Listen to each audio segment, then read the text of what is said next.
नमस्ते बच्चों, कैसे हैं आप? अच्छे ही होंगे।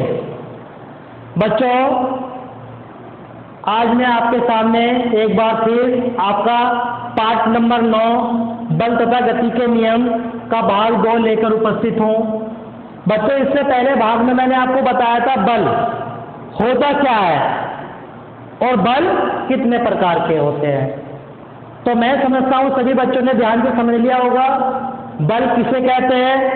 बल एक प्रकार का धकेल होता है, खिंचाव होता है ना, यही तो बताया था आपको।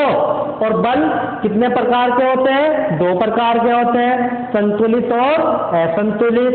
सीधी सिंपल भाषा में आप कह सकते हैं संतुलित बल वह होता है जहां हमें कोई परिणाम प्राप्त ना हो, और असंतुलित बल क्या होता है? जहां हमें कोई परिणाम प्राप्त होता है। ठीक है, तो आइए, साथ ही आपको बताया गया था कि आने वाले वीडियो में हम बताएंगे आपको गति के नियम। ठीक है, बल के बारे में आपको बता दिया था, आज बात करेंगे हम गति के नियमों के बारे में। तो चलिए बात करते हैं गति के नियमों के बारे में। क्या होते हैं गति के नियम? ठीक है, तो जो गति के नियम है बच्चों, एक न्यूटन नाम के वैज्ञानिक थे, उन्होंने गति के 3 नियम प्रस्तुत किए। और देखा जाए तो इन 3 नियम के आधार पर ही हमारे संपूर्ण कार्य निर्भर करते हैं। चाहे तो हमारा खाना है, चाहे उठना है, चाहे बैठना है, चाहे चलना है, अथवा कोई भी कार्य, वो सभी कार्य हमारे गति के तीनों नियम के ऊपर बेस करते हैं या तीनों नियमों के अनुसार ही होते हैं। बस फर्क कितना है, कहीं पर आपका नियम नंबर 1 लग जाता है, तो कहीं 2 लग जाता है, तो कहीं 3 लग जाता है। तो बच्चों, सबसे पहले बात करते हैं न्यूटन द्वारा दिए गए नियमों की। ठीक है, तो न्यूटन नामक वैज्ञानिक ने गति के 3 नियम प्रस्तुत किए या दिए। कौन कौन से? नंबर 1 पहला नियम, नंबर 2 दूसरा नियम, और नंबर 3 तीसरा नियम।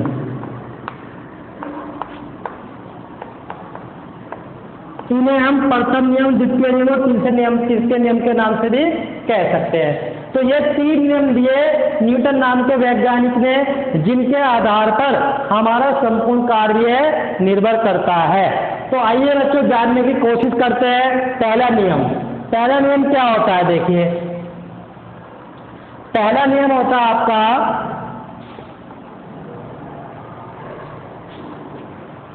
न्यूटन की गति के नियम अनुसार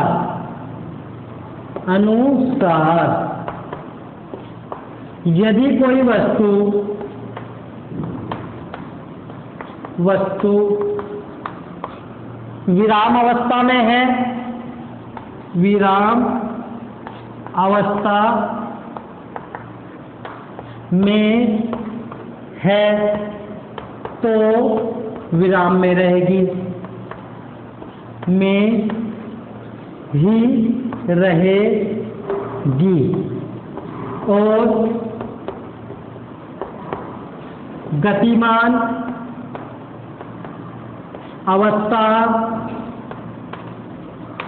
में है, तो गतिमान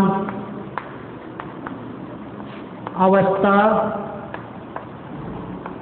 में रहेगी जब तक उस पर कोई बाहरी बल न लगा दिया जाए। ठीक है, तो पहला नियम क्या है, यदि कोई वस्तु विराम अवस्था में है तो विराम अवस्था में रहेगी, और यदि गतिमान अवस्था में है तो गतिमान अवस्था में रहेगी। कब तक, जब तक उस पर कोई बाहरी बल ना लगा दिया जाए। तो न्यूटन ने क्या कहा था, न्यूटन के गति के पहले नियम अनुसार यदि कोई वस्तु गति कर रही है तो वह गति करती रहेगी, और यदि एक स्थान पर रखी है तो वह उसी स्थान पर रखती रहेगी जब तक कि उस पर कोई बाह्य बल ना लगा दिया जाए। तो इसी को हम क्या कहते हैं, न्यूटन की गति का पहला नियम। एग्जाम्पल आप अपने दैनिक जीवन में बहुत सारे ले सकते हो। जैसे अगर मेरे हाथ में ये चौक रखी हुई है, ये चौक कब तक रखी रहेगी, जब तक कि मैं इसे उठा ना लूं। मतलब ये विराम अवस्था में है तो विराम अवस्था में ही रहेगी जब तक कि मैं इससे बाह्य बल ना लगा दूं। या आपकी छत में पंखा घूम रहा है या पंखा चल रहा है, वो पंखा जब तक चलता रहेगा जब तक कि आप उसकी चटकनी को ऑफ ना कर दो, या जब तक उसमें धारा को प्रवाहित होने से ना रोक दो, वो गति करता रहेगा, चलता रहेगा। तो इस प्रकार से न्यूटन ने एक कहा था कि यदि कोई वस्तु विराम अवस्था में तो विराम अवस्था में रहेगी, और गतिमान अवस्था में तो गतिमान अवस्था में रहेगी जब तक कि उसके ऊपर कोई बाह्य बल ना लगा दिया जाए। एग्जाम्पल आप बहुत सारे ले सकते हो पहले गति के नियम के। ठीक है बच्चों, एक बात और ध्यान रखनी है, जो ये आपका पहला नियम है इसे हम नोट करके लिख सकते हैं, न्यूटन की गति के प्रथम नियम को जड़त्व का नियम भी कहते हैं। ठीक है बच्चों, तो अगर पेपर के अंदर आपको जड़त्व का नियम लिखने के लिए आता है तो भी आप गति का पहला नियम ही लिखोगे। तो आइए बात करते हैं गति के प्रथम नियम से संबंधित कुछ दैनिक जीवन में होने वाले आपके एग्जाम्पल।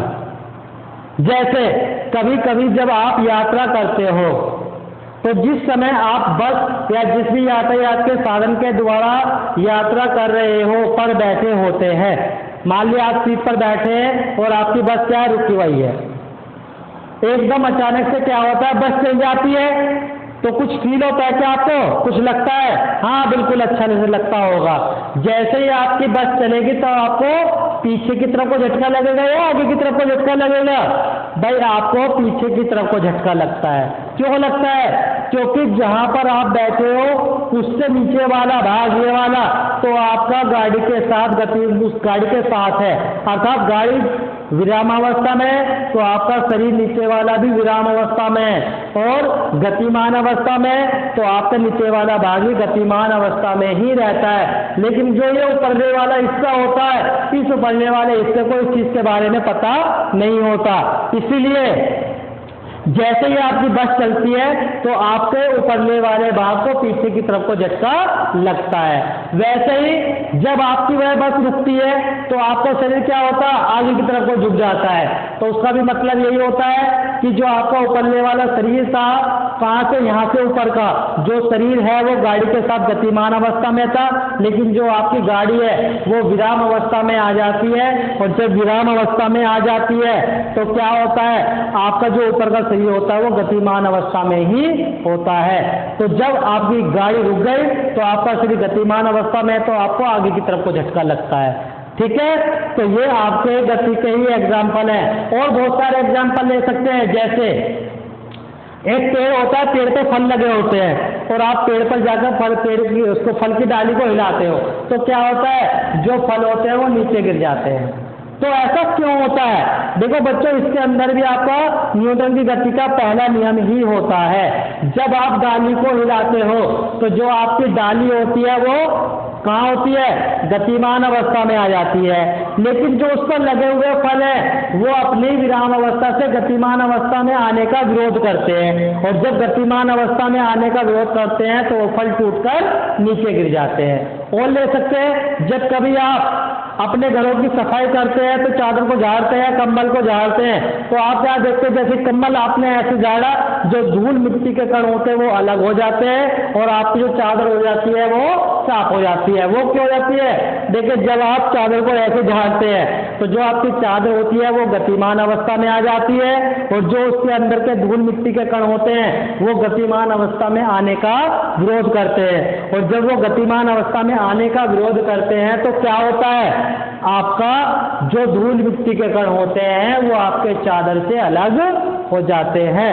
तो इस प्रकार से आप अपने दैनिक जीवन के अंदर बहुत से ऐसे उदाहरण ले सकते हैं जो न्यूटन की गति के दूसरे नियम अनुसार कार्य करते हैं। ठीक है, तो बच्चों मैं समझता हूं कि आपको गति का पहला नियम अच्छे से समझ में आ गया होगा। सभी बच्चे मेरे द्वारा बताई गई डेफिनेशन को अपनी कॉपी के अंदर नोट कर सकते हैं और इन डेफिनेशंस को भी याद कर सकते हैं। जरूरी नहीं है कि जो आपको नोट्स दिए जा रहे हैं आपकी क्वेश्चन के अनुसार दिए जा रहे हैं, जो आपको कॉपी के अंदर किताब के अंदर क्वेश्चन दिए हुए हैं उसी के अनुसार आपके आंसर नोट करके आपको दिए जा रहे हैं। लेकिन उससे अतिरिक्त अगर आप और अधिक जानकारी लेना चाहते हैं तो इन डेफिनेशन को भी याद कर सकते हैं। ठीक है, थैंक यू बच्चों। आने वाले वीडियो में हम बात करेंगे न्यूटन की गति के दूसरे नियम और तीसरे नियम के बारे में। Thank you.